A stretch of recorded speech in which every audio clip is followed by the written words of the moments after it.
Welcome to Penrose Learning, where we make understanding easy. You start by confirming admin access and a stable network. This prevents permission errors once you connect devices. Once done, install the latest Epicenter build and matching audio drivers so devices speak the same language. Next, open Epicenter and create a new project.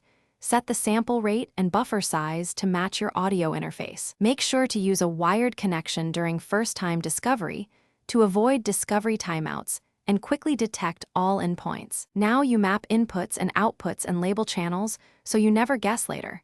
Clear naming speeds, live adjustments.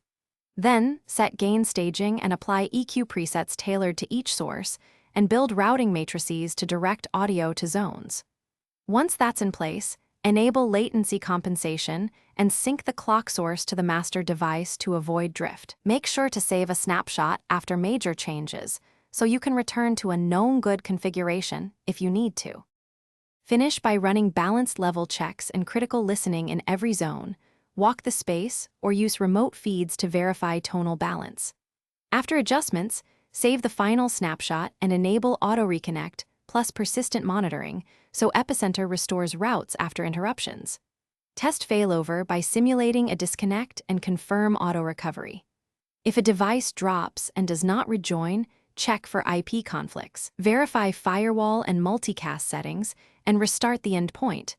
That often clears stale network leases and restores audio.